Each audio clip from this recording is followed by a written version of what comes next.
The great Oz has spoken. Oh, Pay no attention to that man behind the curtain. The great Oz has spoken. Who are you? I am the great and powerful Wizard of Oz. You are? I don't believe you. No, I'm afraid it's true. There's no other wizard except me. You humbug! Yes, exactly so. I'm a humbug. Oh, you're a very bad man.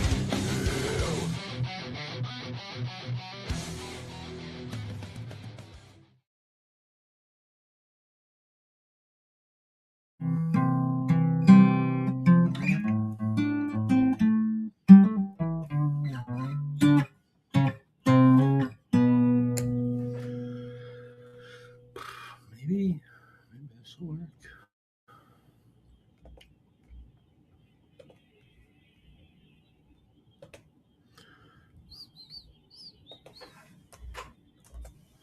Maybe not. I don't know.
Well, I guess I'll read some stuff.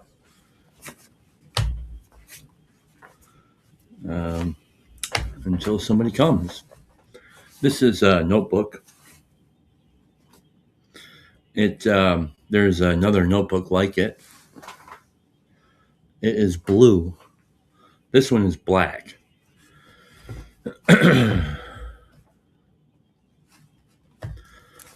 This is the introduction. Yeah, it's a guitar shirt. Yeah. The introduction. I haven't read this since it was written. I don't think I have a date.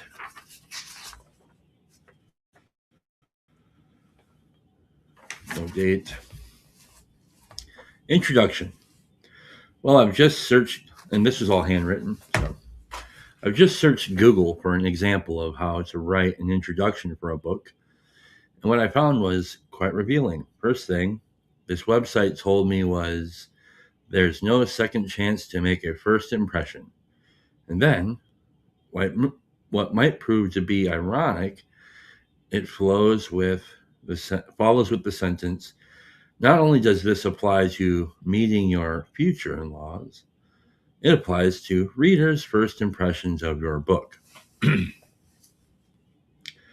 Lucky for me, I'm engaging in a fun exercise of vulnerability and creativity with no certain picture of quality or overall outcome, just an opportunity to grow creatively and intimate with a stunning and special woman that has agreed cheerfully to come out and play. What I find funny is that I have no clue on what I'm doing here. I have no skill set with punctuation, spelling, or grammar. I possess the handwriting of a 10-year-old and the stick-to-itiveness and attention span of that of a lone scrap of duct tape that sticks to itself when clumsily peeling it from its roll. Now, what does any of this mean, you ask? I have no clue. Our co-author, Anne, will probably cover her introduction with tact and charity. So you're in luck, as am I. We've decided to separately write a series of short stories or other various pieces of literary art using the same prompts. And upon completion, we would exchange books and indulge in the other's writings. I have just begun to write stories and have written many songs in the past, so I'm quite excited to see where this goes, as I found writing to be a wonderful and freeing challenge. Anne, on the other hand, has quite a bit of experience with this, and I'm trying to rekindle an old love in her. Well, enjoy. That was the introduction. Well, let's see if I can read this, because as I've stated, the handwriting is that of a 10-year-old, and well, here's the first prompt. And I'm only going to read my stories. I'm not going to read hers. The prompt is, what is your shrink really thinking when you tell him about your day, your life, your hopes, your fears? So the funny part about this was my handwriting is so bad that when I went to reread the prompt, I read, tell or what is your shrink really thinking when you tell him about your dog, not your day, your life, your hopes, and or your fears? Question mark. All right, interesting. I use the same. For some reason, Jeff seems to be a kind of name that comes up as some generic name. So here's the story. For Jeff, it was a typical Thursday evening session. He had been going for the past 2.5 months. Just a few months ago, he had gotten himself into an emotional bout with fear due to some inappropriate passes at a coworker, while a bit too tipsy at the corporate Christmas party. Needless to say, the HR department was, as well as his wife, weren't too fond of this. And feeling thoroughly ashamed and desperate to make things as right as he possibly could, he agreed to meet with and regularly attend weekly sessions with a therapist. Jeff was honestly baffled by the turn of events that evening. He truly loved his wife. They spent nearly 17 years fairly happy together, both successful in their fields of work, both share a thirst for a good life, nothing too extravagant, just good. He in finance for a moderately sized company specializing in plastic mold injection, mostly producing tiny parts for cars. You know, the little knobs and buttons that control the heat in your car. That's their bread and butter. His wife, Jill, registered nurse, um, sure and content with her position. The incident at the Christmas party was very out of character for Jeff. He rarely drank, and when he did, it was very little. He wasn't much of a flirt. In fact, when it came to socializing with women, he was generally very reserved and within the appropriate bounds of a married man. Jonathan had been practicing medicine for nearly 30 years. He seemed to be fairly successful in his field. He had a private practice and an office that met downtown in a discreet location.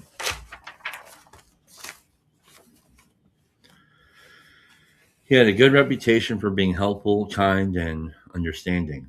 He lived alone in a loft a couple blocks from his office. Jonathan loved his cat, Sarah, mostly because she kept to herself. He also enjoyed very much the various plants around his home. He didn't watch television, read very little, and loved instrumental music.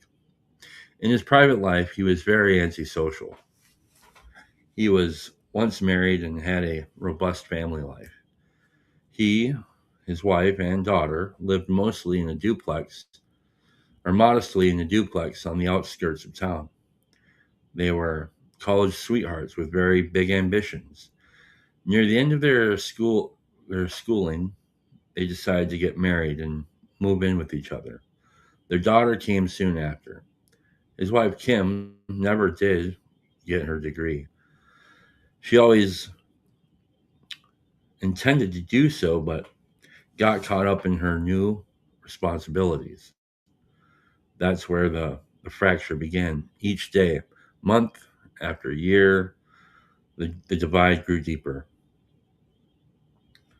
She resented him for advancing, coming home each and every day as if nothing had happened, as if all was well, sitting in his office going over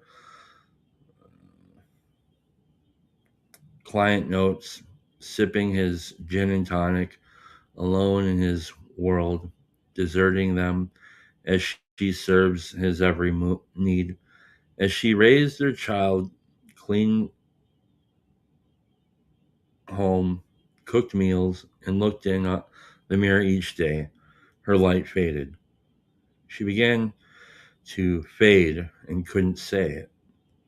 He couldn't see it. He was very attentive to keeping the ship afloat. He had strong ideas about what it was to be a family man. Ironically, his ideas would force him aside. Into his shell he went.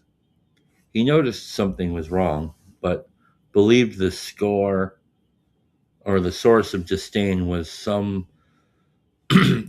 tied to him not doing enough. At 3 years old, her mother decided to leave.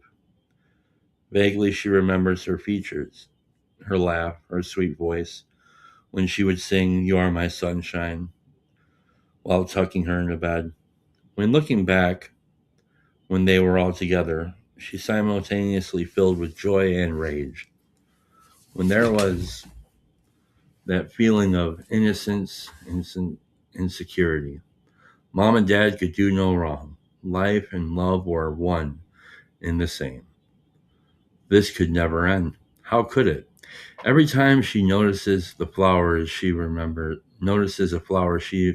reminded of the cloudy memory of that day. That's all she really remembers from that day. The quiet chatter, the clink of spoons stirring the cream into coffee, Dad red-eyed, bad breath, and over-coddling emotion. But all those damn white stargazers. Dum, dum, dum. Dad would spend the next year or so genuinely trying to keep things together, but had to surrender his baby girl. She went off to live across town with her grandparents. Over the course of her life, they faded from each other's lives, desperately pretending each were an afterthought. What great effort it takes to turn true love to hate.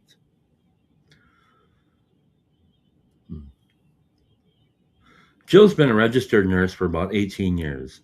She got into the field because there was a high demand, and frankly, she thought it would be quite easy, which for the most part had proven true. The hardest part seemed to be all of the glowing and joyful, fearful faces of the newly expecting mothers and fathers. Early on, her and Jeff would try to procreate, but their efforts were fruitless. The only thing created, it seems, would be deep-seated pain and resentment, especially after her procedure. One Christmas, Jeff brought home Molly, which seemed to ease the pain a bit and bring them closer together until her passing a few days after the last Thanksgiving. It must have been the perfect storm between the overall exhaustion of the daily mundane, the passing of Molly, and Jeff at the Christmas party. Jill had had enough, very much in fear she couldn't bring herself to tell him that during the last year she had sought counsel for divorce. In her heart, she knew this was over, and for quite some time. The incident with Jeff and the woman secretly was a blessing, a relief to her. She simply couldn't muster the strength to tell him.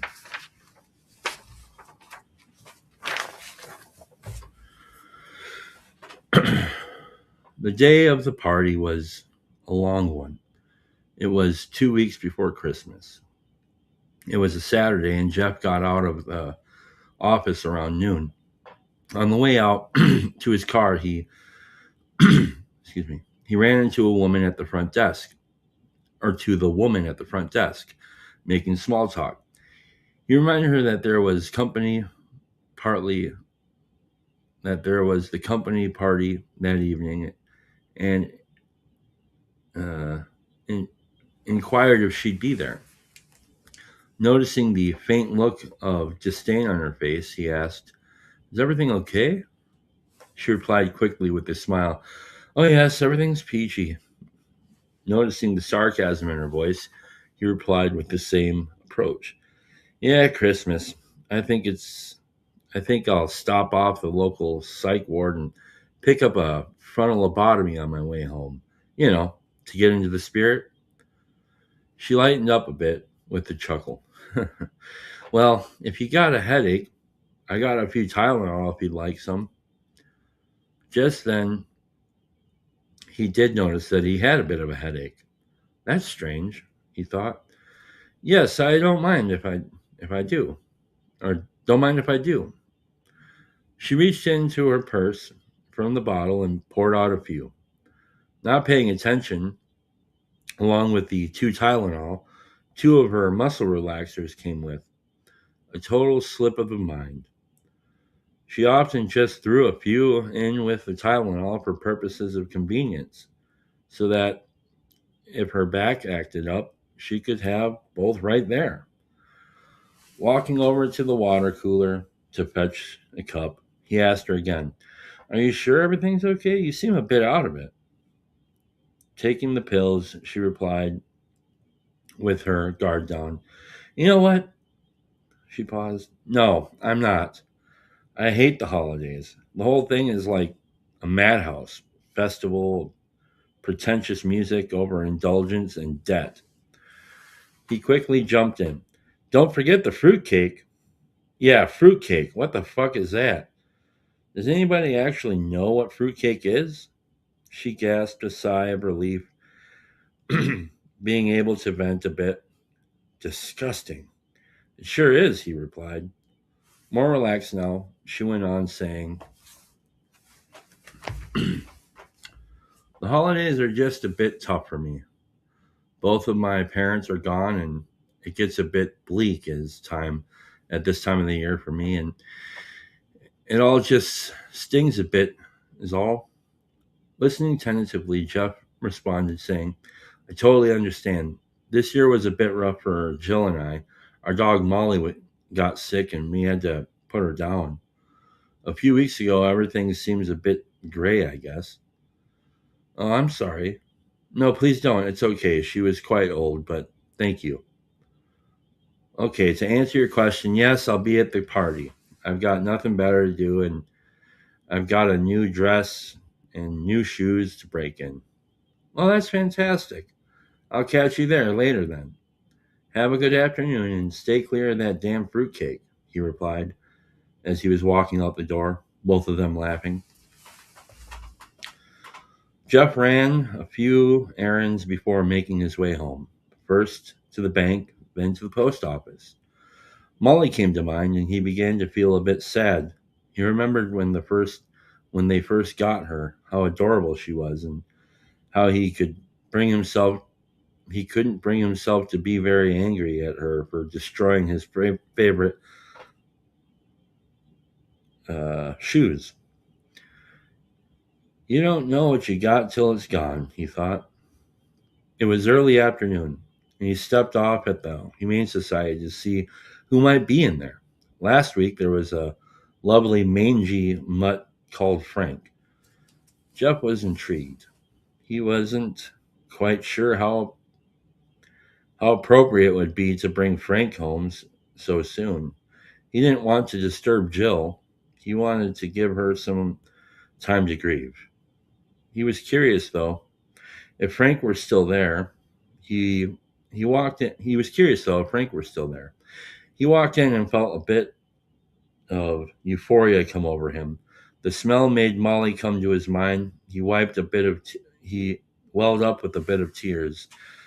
The sound of dogs in the back brought the moment of ease. "Back again?" the woman behind the counter cheerfully rhetorically inquired. "I suppose I am. Got a busy evening ahead of me, and I thought I'd come and say hi to Frank. Is he in?"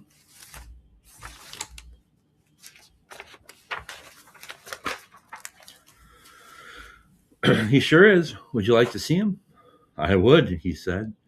"Wait here. I'll bring him out," the woman said as she got up to make her way to the kennels.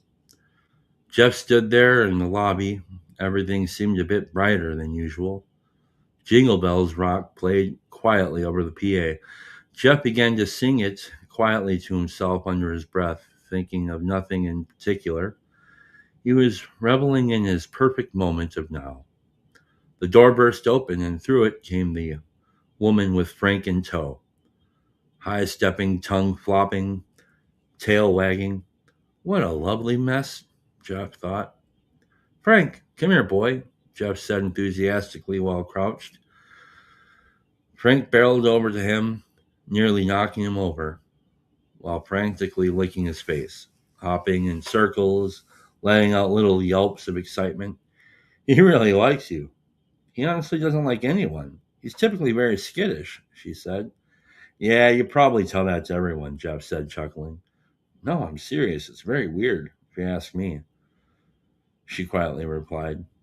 Most of the strays are very guarded and skittish, and Frank here is no exception.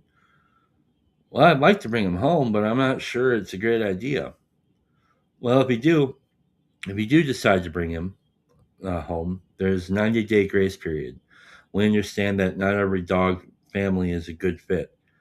Unfortunately, Frank here is nearing the end of his stay. We can only keep him so long, then we gotta let him go, she said. Let him go? What do you mean? Like send him off to a different location, or like put him back out on the street? He asked, puzzled. Unfortunately, no. Let him go as in euthanasia. It's policy. Euthanasia, Jeff snapped. Yes, she said. When is it that's supposed to happen? Tomorrow morning, she replied. Well, that's not happening, so where do I sign? Jeff frantically asked. Follow me, she said, as she made her way around the front counter. Luckily, Frank is all up on his shots, and so no need to worry. And remember, if it doesn't work out, you'll have 90 days to bring him back. But Frank here seems to be in good hands, so I'm sure it'll all work out. Hesitating a moment, Jeff glanced at Frank and thought, damn you, Frank, you beautiful loser. Signing the form, he spoke up, thanking the woman. Well, Frank, let's blow this popsicle stand.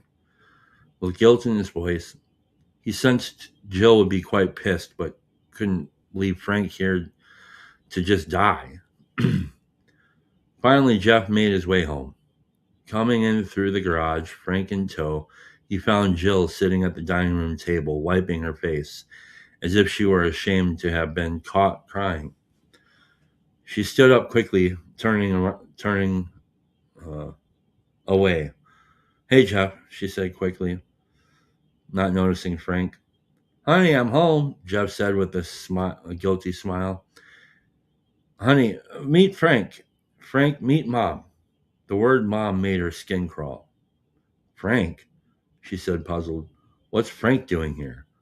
Well, I picked up Frank down at the Humane Society. I wasn't going to, but they were going to put him to sleep. Otherwise, I wanted to buy him some more time, Jeff explained. Buy him time? What do you mean? Well, if it doesn't work out, we can return him before 90 days. And meanwhile, I put the word out that there's a dog looking for a home. So bring him back like some sort of unsatisfactory television or something, Jill said snarkily. Well, I guess if you want to put it that way, he said, holding Frank's leash. Secretly, Jill felt a sense of relief. She knew Jeff would need the company. Earlier that morning, she filed for divorce. Still, she couldn't tell Jeff. They would go to this party and she would break the news in the morning, and she thought. Jeff thought it appropriate to have a celebratory drink while getting ready for the party.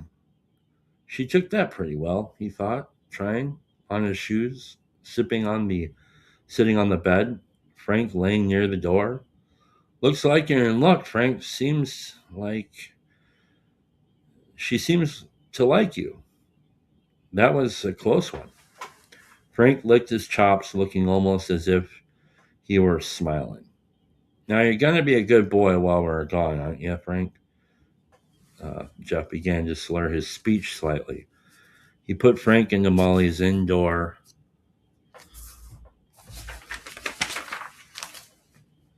kennel. Hollering to the other side of the house, he asked, "Honey, are you ready?" Putting the finishing touches on her makeup, Jill could hardly look at herself in the eye. She answered back, "A few minutes." Jeff didn't remember much about the didn't Jeff didn't remember much, but they tell him he wasn't there long. There was dinner, then the toast given by the president.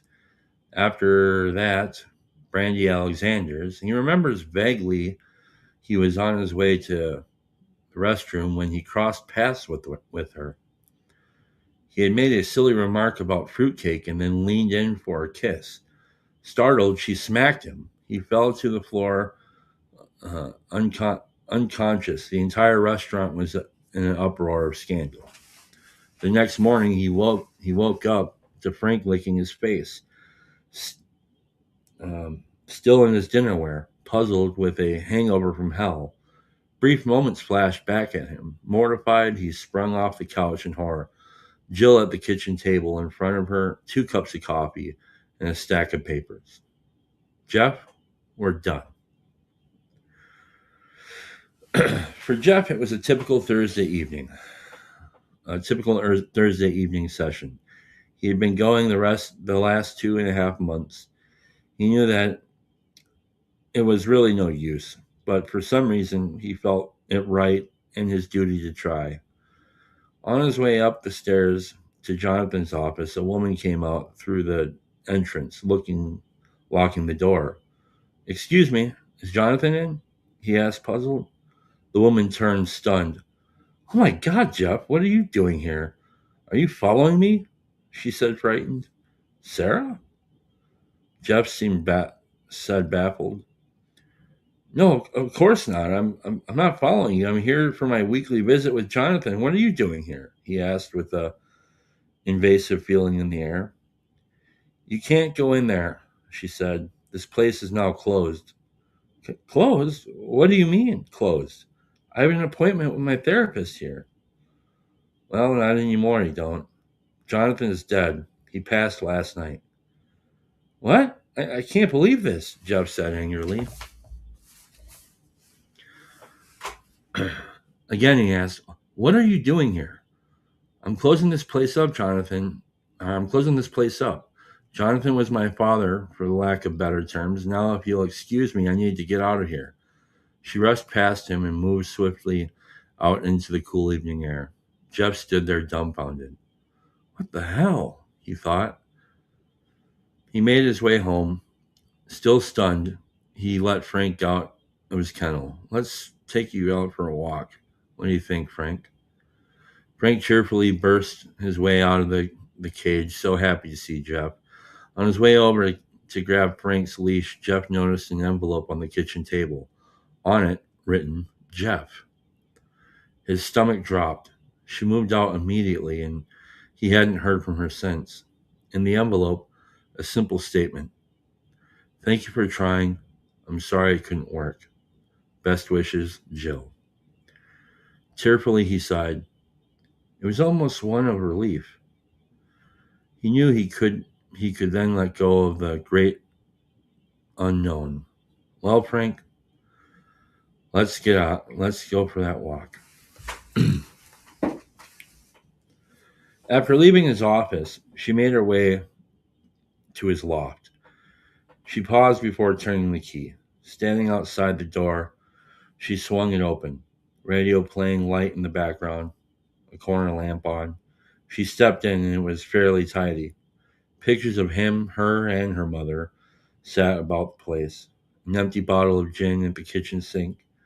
Down near the base of the fridge was a food dish that bared her name. A couple pieces of cat food lay around it.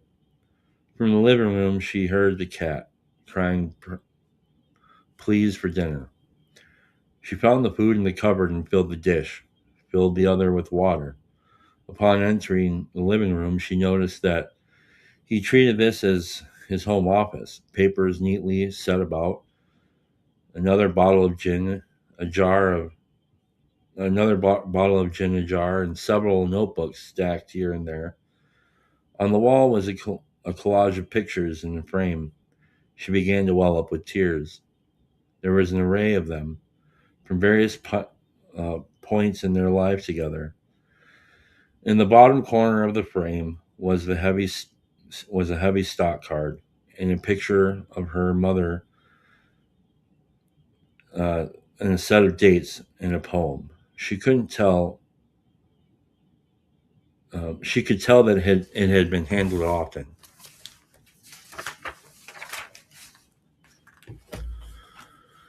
She picked up one of the journals and began to read. She picked up another, and then another. In them were various letters written and never sent, both to her and her mother, every one of them expressing great regret and pleas for God's forgiveness. To his room she went.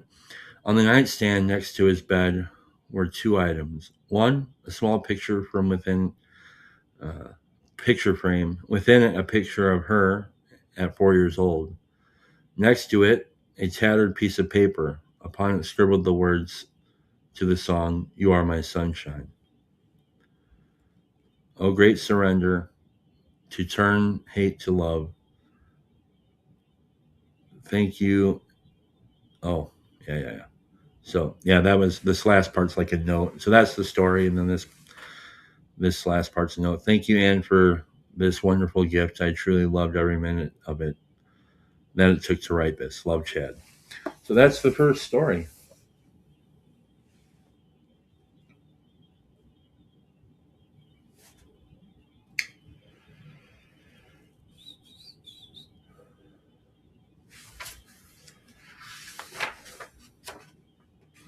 This other one was put in the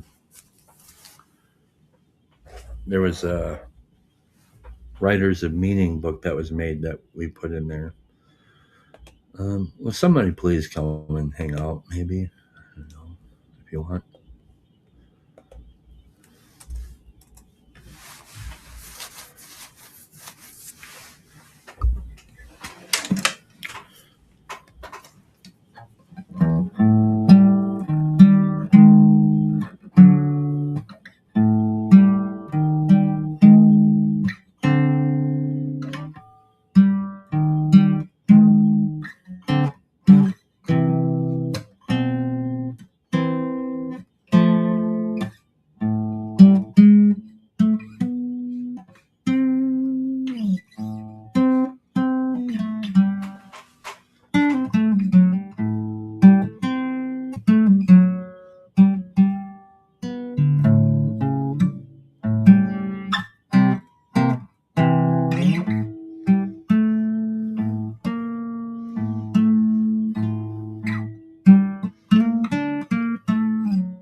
I'll be right back. Play a little branding.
Welcome. Welcome. So, man, How are you? good, man. What's going on, man? Good to see you. See you. Yes, I had to use the restroom. Sorry. I was wondering what was happening. Heavy metal session going on, Yeah, it's, a kind of branding, I guess, without copyright issues. Flashback branding. Yeah, dude. I'm doing just had some downtime. Carolyn is napping and Ann is at work, and I don't really want to. I don't know what to do, so I just thought I'd come on here and say hello and maybe read some old stories, and hopefully people could save the stream, come in like yourself. What's on your mind? How have you been? Hot, dude. There's something wrong with this air conditioner or this insulation or something. Oh, But the little engine that could is not putting enough air conditioning into this house. did you? When's the last time you maybe cleaned the? They have like these little, little metal grates that the air runs through. Never. Maybe give that. It might be full of stuff. That might help it a little bit. So I don't know. There's like a spray that you can spray on the thing, and then you like spray. I'm gonna have the professionals come out this week. I don't know. There's that too. The property owner will back me up if the grift doesn't come through, so that the suffering can end. There's 6 poor souls in this house. 6 souls, man. How hot is it? Like in the hundreds? It's like the thing of it is it doesn't really cool down past 80 at night. Oh, so it's not so it's like between 80 and 105 usually. That's the every day, but it's just like you're constantly being baked, baby. Yeah. And the house will go between 80. No, the house gets down to 78 if I'm lucky, and it's been as high as 90 yesterday inside. And it's not a window unit; it's like it's like central. Yeah. Well, it's good times. It's good times. And now my battery on my car don't want to start. So I don't know. It's like one side of it is all spewed out this light green crystalline entity. It's crawling out one of the posts. But like when I turn the key in the morning, it's like no. Okay, fine. So now I'm scared to go to Walmart and not being able to leave. You know. It'll start to get me there, but then when I try to leave, it won't start. It'll be like, fuck you, stand in the 100-degree heat. Oh. So that's tomorrow. Okay. We had, yesterday I finally got off my ass and went to go do the weed whacking. Because, like, I did the weed whacking like a month or 2 ago, and then I ran out of, like, the twine that's in there. And finally I got some.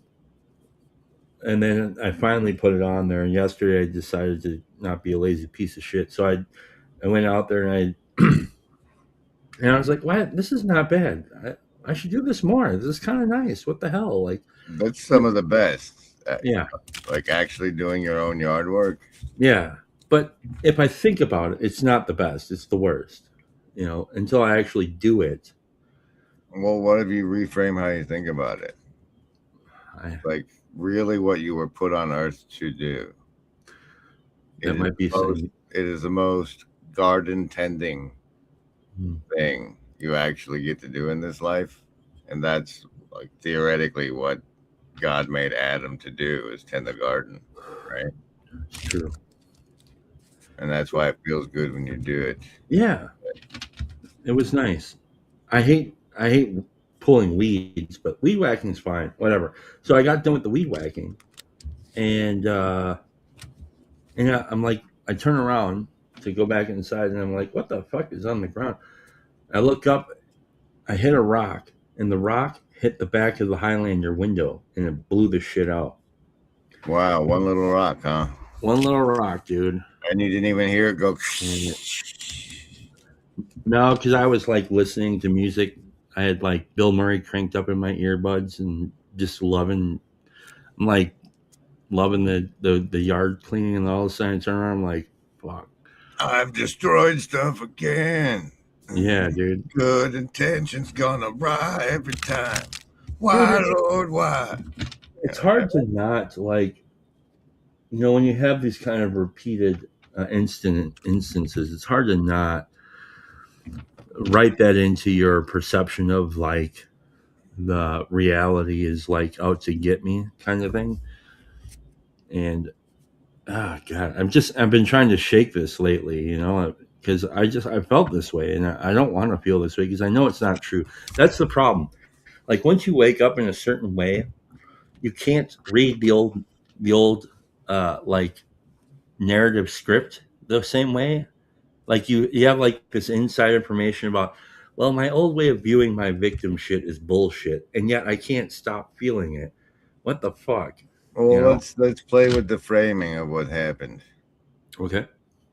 Look how Beholder ended up in the bubble. I know. Perfect. So like you failed your saving throw against careless gardening. Mm-hmm. And so the carelessness happened. So that's not the universe out to get you. It's about a competent weed whacker would not have disturbed the stone. That's true. I should have known better because I know that these things fly. Like whether or not the little string is hitting a stone or not is the whacker's mastery. Mm-hmm. Well, and the other part is I put it off for like a month and a half. So part of it is bad. So it's harder not to see the stones because of all the growth you had to go through. Right. And that whole Peterson's do what's meaningful, not what's expedient shit comes back to bite you right in the ass because it's true. It's true. So it's like the story from the universe isn't like every time you try to do something good, something bad will happen. No. It's more the cost of not properly maintaining things exponentially increase the longer they go unmaintained. Which is a principle. Dragon house. He's got that little short story about the dragon house. Yeah, that's right. So I've been trying to. Nice. I've been trying to do my best at waking the fuck up and not like trying to be captured by the bullshit that swirls around in my head. That, you know what I mean? Because it has its own kind of mind control. You ever try to get mind controlled by your own mind? That's some bullshit. That's the one. Yeah, that's constant, right? Yeah, like ego self and idealized self and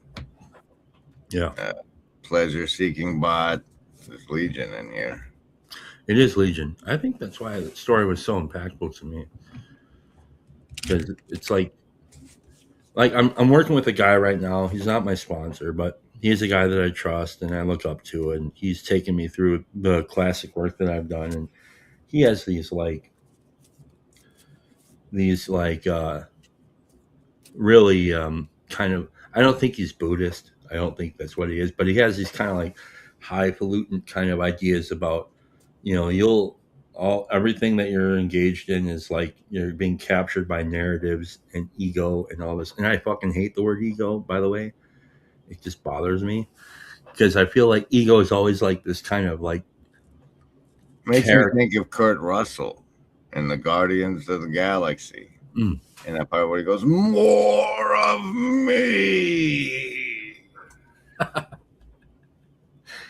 Yeah, it's like the ego is just like this. It's a scapegoat that it's like, oh, it's my ego. It wasn't me. It was my ego. Like I find us doing that sometimes. People do that. They don't want to take responsibility. Your ego did what to my wife, mother? Well, tell your ego this. Exactly. So, yeah, I'm in the season. You know, we go through those. I guess maybe someday I won't have to go through them, but it seems that that's the way it always works. There's a season, and then a new season, and then another season, and then there's a season of like, you know, joy and carefree connectedness, and then there's like the season of lazy bullshit, and then there's the season of having to pay for the lazy bullshit. And Well, and but you're the gardener, man. yeah, You're the gardener, bro. so what are you gonna do with the 6 souls this afternoon 6 of your souls. house? The What? 6 souls in your home. Oh, everybody's asleep because it's hot. It's hot Okay. nap time. Hot Nice. nap. The feedings happen in a couple hours. Very exciting. Yeah, we got a couple hours to about 2.5 hours until yeah, the feedings. How old is that girl now? She's 17 months. She's 17 months. So like almost a year and a half. Almost a year and a half. Here come the terrible twos, baby. Oh man, it's great. She's we walked around. We've explored this idea of walking around the block, and you've been in my neighborhood. It's a decent sized block. She'll walk the whole thing, which is crazy to me. And then if you try and put her in the stroller, she's like, no, I want to walk. She's very she's great, dude. Harkening back to the ancient times. It is. I mean, I assume humans used to just squirt them out, and if they didn't keep up, we left them behind. Yeah. Hunter-gatherer kind of thing, you know? Yeah, I don't. Yeah, because there has to be something to that. Because if you listen to like the way that they talked about children is like not that important. I don't. I think it must have been because there were so many of them around. No, they died a lot. Yeah, I wouldn't say there were so many around. They're so easy to make. Maybe. Yeah. Well, we are aiming for more, so that is happening. But you know, there is a understanding of preciousness there, and there is a burden that comes along with that too, because well, now the burden is so, especially if you have always fucking thinking, like the burden is like, man, this beautiful, amazing person, and then that coupled with like, and I don't know how to actually be a fucking good person all the time, and I hate being a person sometimes. And sometimes part of me wants to leave, but I can't fucking leave because I'm a father and she needs her dad. And like, I want to be there for her, and I don't want her to have to kind of endure the kind of lack of care and love that I perceived that I had, you know? So it's like this compounded, like embodied responsibility that you cannot just ignore. Not. Well, you totally can. You absolutely can. It just destroys your constructed self. I don't want to know what that is like again. You've been there, done that. Why would you go back? Exactly. Exactly. I built this Jenga self, and I'm keeping it afloat. It's got this piece and this piece. That's why we need God, dude, because I can't keep this fucking thing standing. If I do, like, you know me, dude, I'm fucking way too chaotic to keep a Jenga of this kind of. You're gonna knock it over because it got too complicated. Yeah. So he has to. He holds it together, and I beg that he does. But yeah, dude, I really appreciate you coming out here and talking with me, because I don't think most people would listen to my bullshit here. So thank you. Everybody always listens to your bullshit. What are you talking about? Well, you seem to really listen, and I really appreciate that. And if it was bullshit, you'd be like, nah, that's fucking bullshit. Which I appreciate.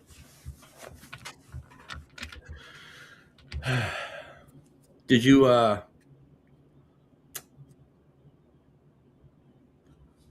listen to that story that I read before, or did you come here? No, I came in off a phone call. Ah, yes. Straight when I came in, I saw you were on. Nice. How's the everything wrapping up with the bobble? I think we got 3 out of the 4 remaining scenes recording next week. Officially requiring, let's see, gaming couch. What's a gaming couch?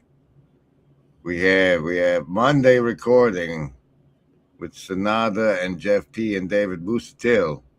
Tuesday recording with me, Cassandra, Sonada, Teo, and my friend Jim. And then on Tuesday, August 4th, we have Bison and Ezra and Cassandra in Act 1, Scene 6, which might be the last piece of the puzzle Jess P. has been putting together this whole time. What a stud, eh? Would we even have a corner if it wasn't for him? By Job, I don't think so. Exactly. I actually on Friday went to this church that Ann and I have been attending recently, this newer church, this one that Ethan. Oh, you've changed churches since the one you took me to. Yes. Yeah, for a good reason. There's good reason for that. But just because. But you're still calling it this new church you're at. The new church. No, we're at a new church. We're not members of it yet. You're like 3 weeks in? No, like we've gone like 7 or 8 times or something. Was that like Sunday, Wednesday goings or Sunday going? Sundays. All right, we decided that we wouldn't become members of a church unless we've been going there for at least like a year, because that was kind of the problem. You don't want to get married too soon. Yeah, well, like we did the last time and the time before. And but so Ethan invited us. So I go to the church that Ethan Caughey goes to, and they just did like a reading, basically a reading of the book, The Jungle Book, with a cast of characters, and they did it live, and they had original music that they wrote. It was really nice, real comfy setting, low lights. They had nice little lights set up, and they had the whole cast sitting there reading. Was this a special event? Yeah. Or was this in place of a sermon? It was a special event. Yeah. They're into the arts at this church, which is cool. So they have like a song guild and writers guild, whatever that means. And I think that's kind of cool if we decide to stay part of it. But yeah, it was cool. Ethan played one of the wolves. Is it a Wiccan thing, or is there Jesus involved? Jesus. It's an Anglican church. Anglicans, huh? Mm-hmm. Yeah. What are you They're underrepresented in our denominational warfare, I think. I was telling Ann that I want to check out the Catholics, but she's like not. She's like, the problem with being in a Catholic church that is big is that you'll just be another kind of person. It won't be as communal as what we're hoping. So the reason why we're at this new place is that like I guess like 3 years ago there was like 6 kids, and now there's like 30. It's children. It's a children-friendly place. Yeah, and they have they have liturgy and all that stuff, and it's cool. I like it. Most importantly, Ann likes it a lot, so she holds most of the stock for what we're gonna land. Maybe you can go in the song group. It'll be wonderful. Yeah, maybe. Yeah. So, but I asked Ethan if he was gonna. Did he ever get in touch with you guys to do his parts then? Or no, he left us hanging. Mm. Like, screw you guys. I'm done with the internet. I guess so. Yeah. Well, Its search for the Holy Techne seems to have failed. I should have watched it harder, I guess. oh yeah. What else you got going?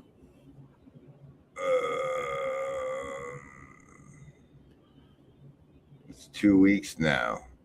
Less than 2 weeks now before I get on the plane to go up to Washington. I don't know if it's burning down up there or what, but they said we can't have a campfire, so we're gonna get some gas stone campfiring, and Yeah. we've encountered difficulties to make the pilgrimage more pilgrimagey. Yeah. That's coming up. That's less than 2 weeks, so that's on my mind a lot. We have quite the drought going ourselves. The sun has been so like it's burned all the grass, all the lawns, unless people are like intentionally like watering their lawn. Making interventions, yeah. So we are going to have. There's nothing that says we can't have a fire. So we're going to have a fire in our house. You got RSVPs already? Are you done Yes. taking RSVPs? Can people RSVP right now at? Yeah, people want to get a hold of me. You can get a hold of me at that one guy, Chad the Alcoholic at gmail.com. He lets me use his email. So, and that's for then August 8th. August 8th. Yep. And if barbecue you want, in somewhere, Wisconsin. Exonia. And if you want, you could pop a tent out there. It's totally fine. I got a couple people. We got somebody in the guest room and somebody in the other guest room. And so there's places, there's food. I'm going to make potato salad, probably some brats again. And just to chill. I hope my flight doesn't get redirected. Well, on the upside, the flight should be air conditioned, so that's good. We have air conditioning too, by the way. So we got a new one a couple years ago because ours took a shit. It was like 30 years old. You have a nice home with 2 attack dogs. Yeah, vicious as hell, I tell you. So, but yeah. So, just what else? Just adjusting to what it means to be a grown up and as a husband. And Are you ready for your civic responsibilities yet?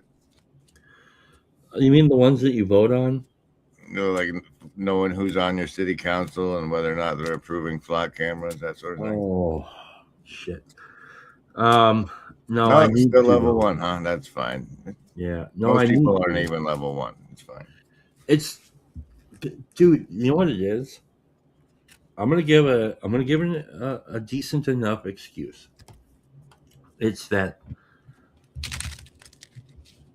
there's so much to pay attention to, seemingly, that it's hard to know where to pour your attention all the time. That's the excuse I'm running with. I'm not saying it's a vital or good enough excuse, but it's kind of one. But the fucking flock cameras, they are out there. They're switching to a new thing called Axon. So, like when people think they've beaten the flock cameras out of their neighborhood, they're just getting replaced with a different brand name. Well, it's all a trap. We're sliding into surveillance state. Good time. Yeah, it's not going to stop. What if we make a caravan, like with the solar gardens on the top, and we get ready to Mad Max after everything goes to poop? Just Mad Max around the country and pick everybody up, and they attach their hootenanny to the caravan. I'm wondering if like, is it illegal to make like EMP weaponry? Yeah. Probably. Yeah. Yeah. Well, we're talking about fiction here, guys. But I think we could all practice shooting drones with paintball guns. I think that's within the bounds of what we're allowed to do. Just as long as you turn your Wi-Fi off as you're doing it, you'll be fine. Otherwise, they can get used to your shot pattern and know how to dodge when it's you. Yeah. Oh, man. What are we gonna do, man? Die. But guess what? We were gonna anyway. That's right. That's right. But I think that if we can like give the 14-year-olds a heads up, because they're gonna have to live through it, you know. Yeah. So, like teaching them how to skin fish might be a thing. How to sleep outside. Mm-hmm. If you take like old bottle caps from like beer bottle caps, you nail them to like a piece of wood, and you get like like 6 or 7 of them. You like nail them to the wood so that the claw side is out. You could use that to scale fish, to descale your fish. Which is really a great thing to do if you don't want to eat scales. Yes. Yeah. And Anne's niece, she's like she, instead of going to college, she opted out of going to college and went to like outdoor. Yeah, I remember hearing about her. Yeah. And I still at some point would probably try to interview her, but like she can just go out. She can just go live. There's people that know how to turn like sheep into clothes. Yes. Or raccoons. Or squirrels. You can't turn sheep into squirrels. That's ridiculous. Well, that's true, but we can always imagine, right? We can turn squirrels into clothes. That's right. I'd like to have a nice coat with sheep's or raccoon sleeves. Squirrel skin thong. Exactly. Squirrel skin thong. Wow. All right. That's exciting me. You should drop the link, see if anybody else comes on. Yeah, let's do that. Come on, you guys. Were you able to put this on your channel too, or what? I could have. I haven't. Yeah, okay. I made a new intro branding and a new outro branding I'm excited to share. Oh, in that case, I will stream this to my audience. Title, Flophouse Chad. Yes. Here, let me paste this description I have. I have a very nice description default. Oh. We haven't made a thumbnail, though. We haven't. I have my friend is coming to spray the wall for. That sounds exciting. For wasps. He's a, what do you call it, pest control guy. What did the wasps do to you? That's not very nice. Well, it's what they might do to my daughter. Oh, yeah. Why have that? Mm-hmm. Yeah, I'll use the Trapper Keeper thumbnail. I like that one. Okay. Here, text call when save the change. 5 minutes away. Your thumbnail is too big. Jerk face.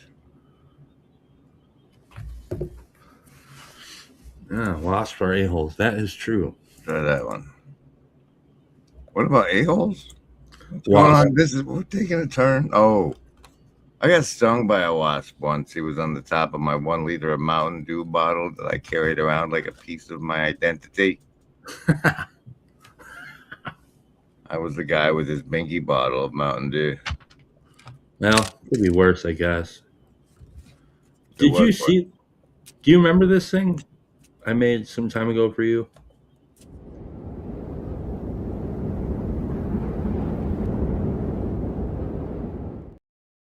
I do. I ran it the other day. I poke around in the old folder sometimes. That was crazy. But now I'm like sad that guy, he just did like a 30-year anniversary of that song release, which is wild to me, with like Beefeater Gin. Virtual Insanity.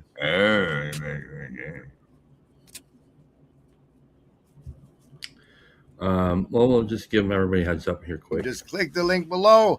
Make sure your camera's on and your penis is put away. Yep. All right. None of that. What? Well, I didn't see anything out of the ordinary. That one's fabulous. For people who dropped the link, everyone should have that. For all the link, anytime a link is dropped. I like the Peterson saying, I didn't see anything out of the ordinary. It's always fun for me. Oh, man. Well.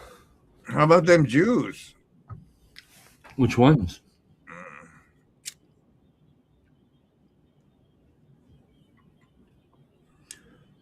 I don't know. I don't really pay attention. I have some friends that are Jewish, but even them, I don't really pay attention to much.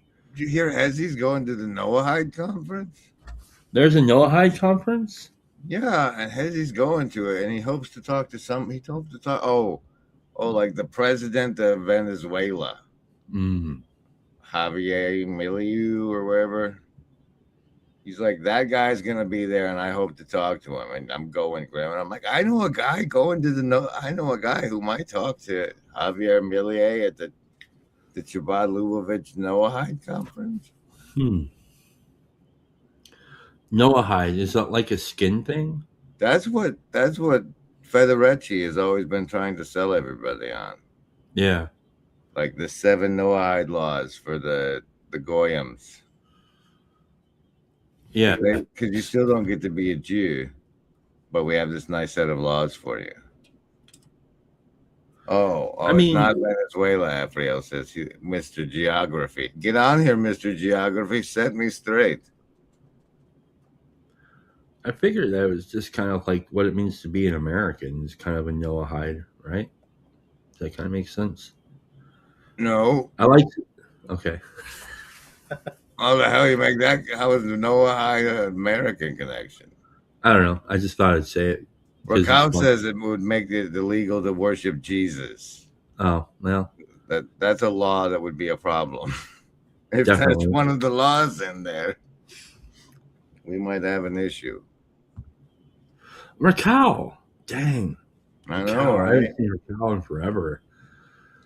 Man, great to see you. I haven't seen any fresh branding since I complained about her other one hitting copyright walls. Oh, yeah. Well, now that I've made it big, you remember back in the day, I was like, I don't care if I hit copyright. Yeah. Well, if you were somebody who was interested in making branding that would be used, that would be a part of your skill set, is to like try to apply filters to make a thing unrecognizable to the copyright. Yeah, that was part of the game, right? And if you could do it and do it well, that was like really satisfying to be able to do. And I still love doing that. I'm glad for it. I'm glad. I was thinking about, because I think the Mad Gleams, they have like copyright stuff, if I'm not mistaken. What? Oh, but well hidden. Yeah, maybe. But I like using his. Oh, is she moving around? She should be waking up shortly. That'll be exciting. Yeah, she's just like not awake yet. Well, what else is on my mind? Do you have anything on your mind you'd like to share? Now that I've done this, I won't be streaming until tomorrow. In case you were expecting something over the weekend. I guess we could give them savings throws until tomorrow. Let's do it. Remember how, like, when you tried to do savings throws on your channel and then your channel disappeared magically? Yeah, that's how it happens. Here we go. Survival, social, wisdom, or heart. Choose.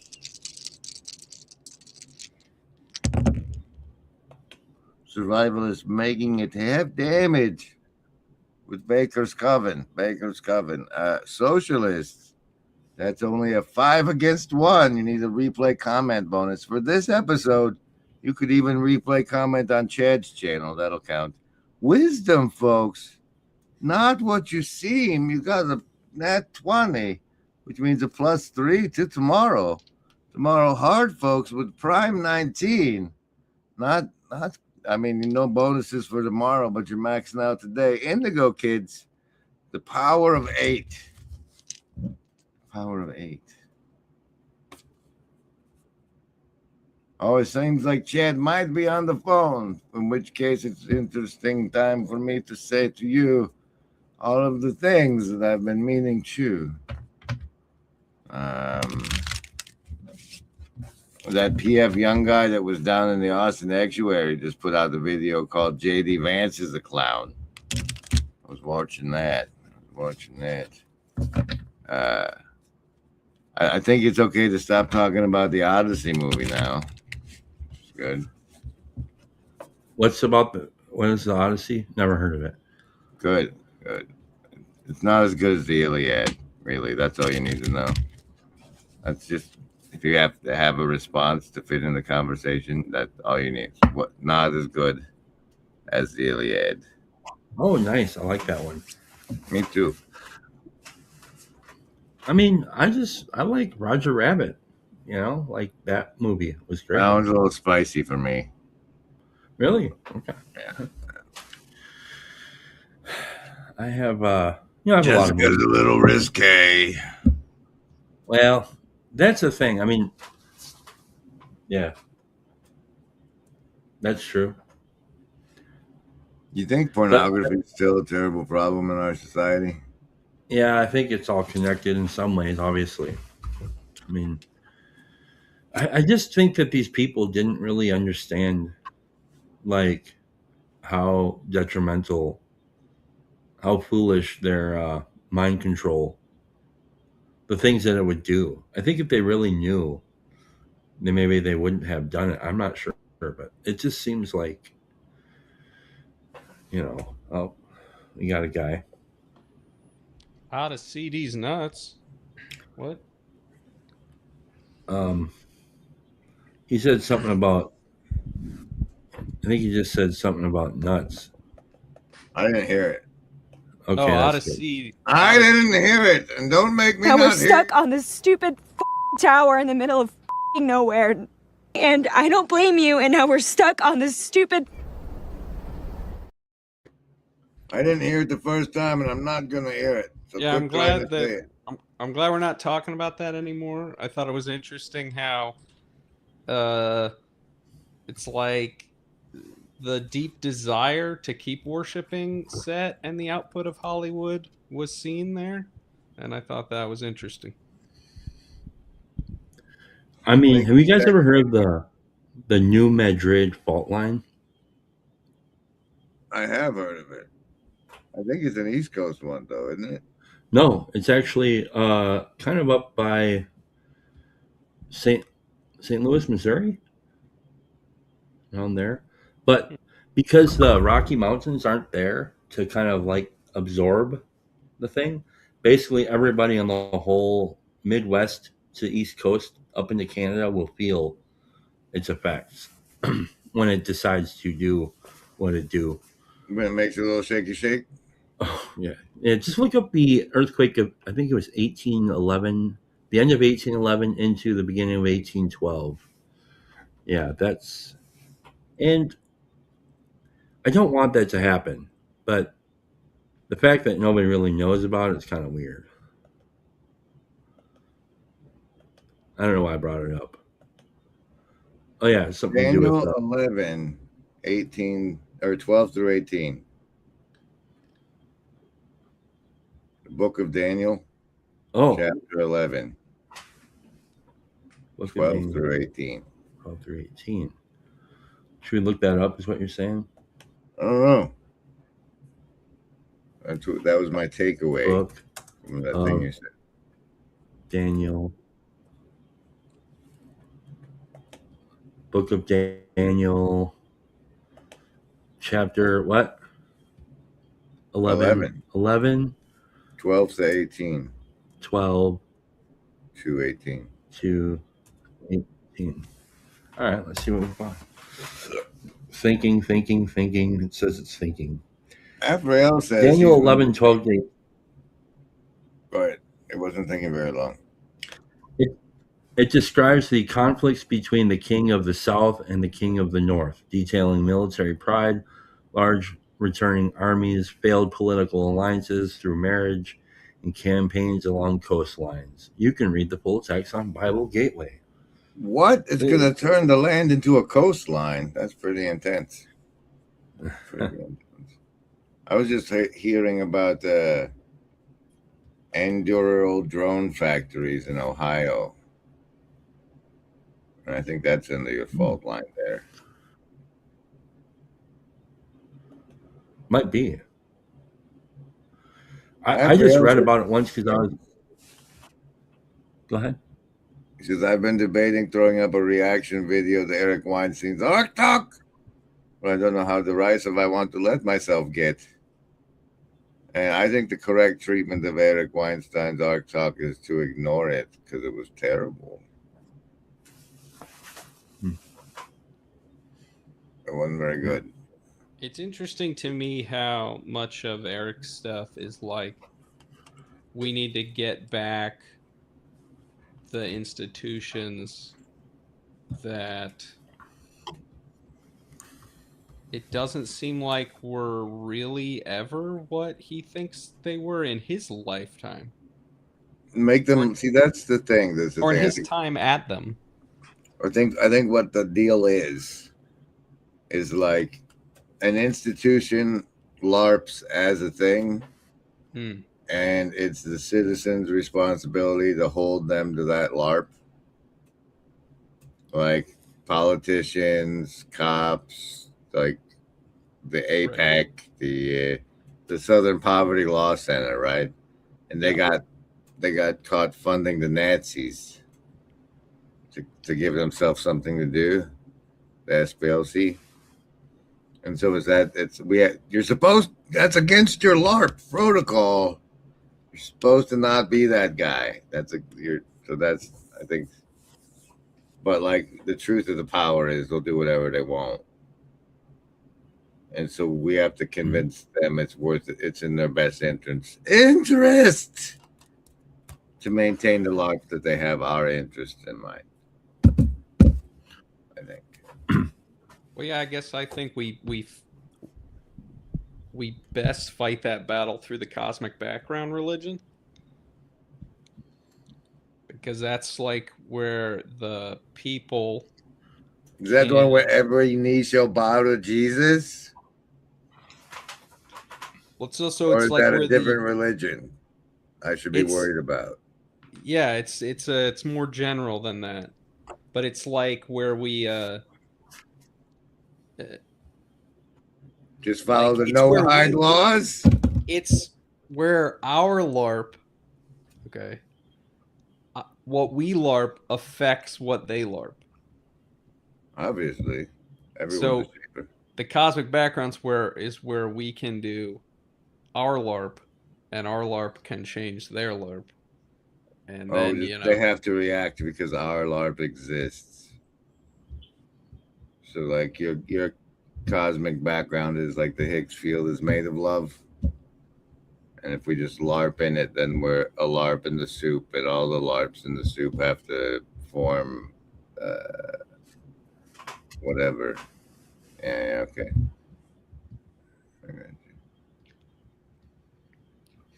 Yeah, I think one of the things that is often kind of like the bathwater, the baby in the bathwater thing is like we forget that there's like a wild card constantly on the table that we don't even think about, which is like the kind of the unmanageable, the thing that you cannot manage. So when here's another way of thinking about this. Like, I don't know if I believe that there's a boardroom of assholes doing Shadow Cabal shit like this. And if there are, they're just fucking idiots. And that they don't actually have the kind of power that we we project onto them in hindsight, right? So we say like, oh, it was them. I think there's some of that going on, but not as much. I think there's a lot of like things that happen that are mistakes that people capitalize on. And I think that's more like what actually happens.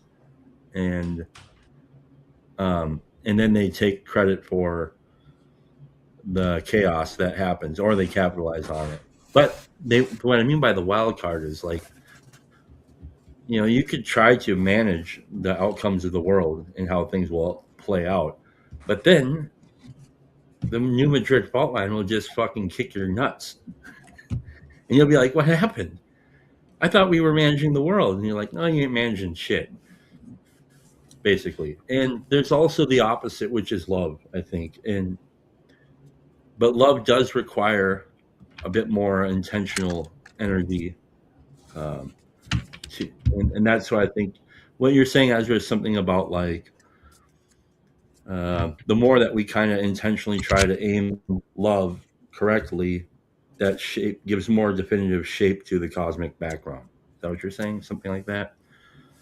Well, yes, I think. And I'm also saying that I absolutely believe that there are a lot of these creeps with the hands together trying to control everything.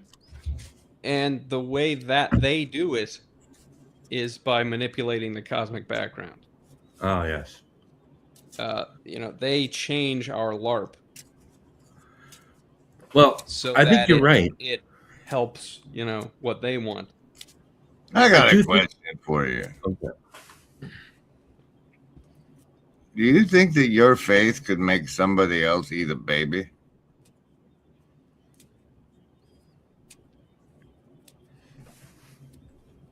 Like, if you have the faith of a mustard seed, and the mountain will get up and move.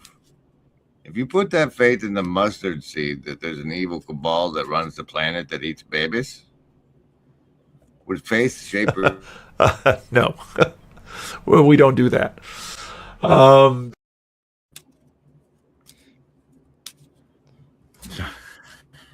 Wait, what? Are you saying that if we believe? No, I'm not saying anything. We don't do that here. Okay. What you put your faith, like what Chad said, is like he doesn't think there's an evil shadow cabal, and if people do believe there is, and they put their faith in it, does that manifest it in reality? Yes, if we believe hard enough. If we have a Tinkerbell belief system. I think that's true. Now, the reason why I say this is like when I look at kind of like, I was recently reading this book about Laurel Canyon, and there's like a bunch of fucking fucked up shit that happened in Laurel Canyon. And what does that even mean? What is Laurel Canyon, Chad?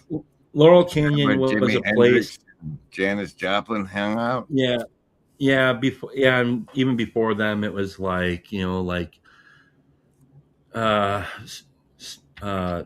Cosby Stash. Cosby Stills and Nash. Yeah, these guys, and like But so what I learned about I learned in listening to this story about that place and those people was that many of them were just really self-centered, really self-driven.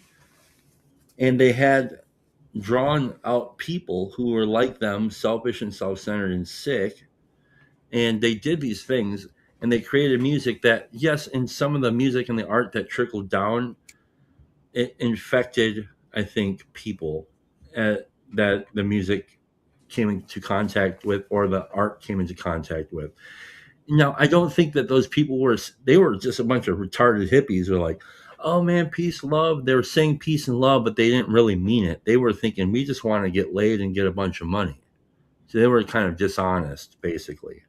But I don't think that I don't think they're like this, like genius cabals, like that. It's like it's like when leaves are gathering in the fall, and when the trees let leaves down and they get blown around, they gather into little corners of buildings, You know, it's like that. These are bad ideas, evil ideas, powers and principalities that are corrupting. I don't think it's like boardrooms of, and maybe there are. Now, I'm not saying I don't know anything. Maybe there are these kinds of people. I don't think that they have the kind of power that you're saying, or that we assume that they have. Exactly. Maybe not. Unless they're Disney, probably. Well, I would say that the power is the trickery. Sorry, Mark, go ahead. No. Chad, what was the book? The what?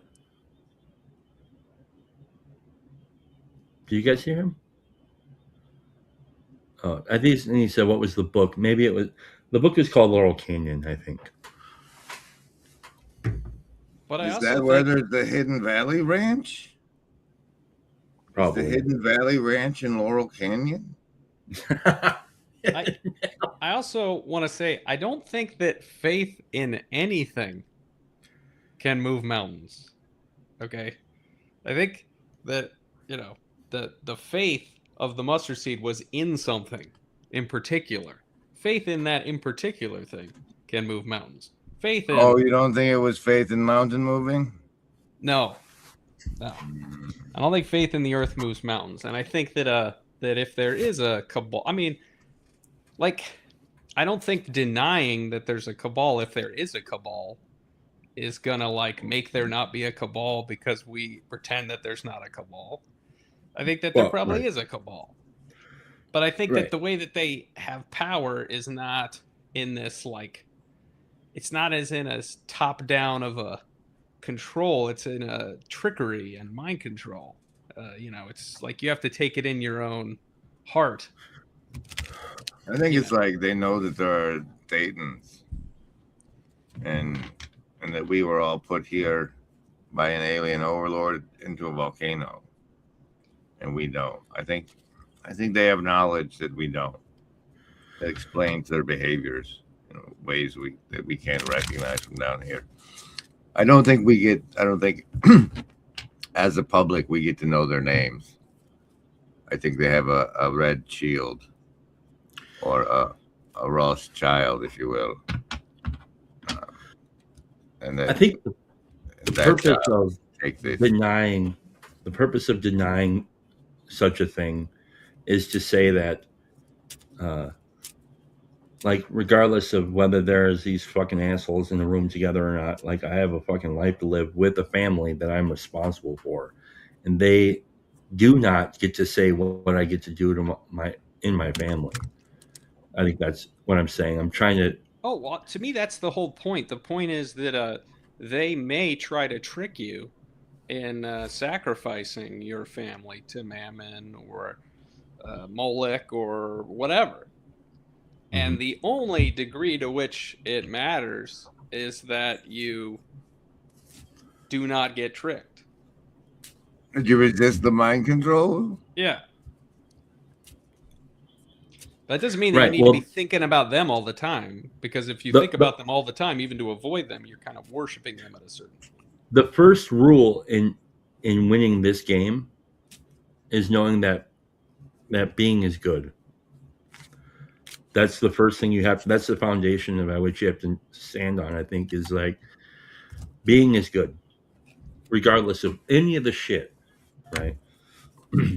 Because if being is good, then, and you know what, I think you know intuitively what good is. Oh, look, there she is. That's good. Speaking of goodness and being, is she awake? She is. Which means I should go. God bless us, everyone. Yeah, I appreciate all of you guys. Thank you very much. Have a great day. Much love. I hope you enjoy my outro branding. It'll be great. Bye.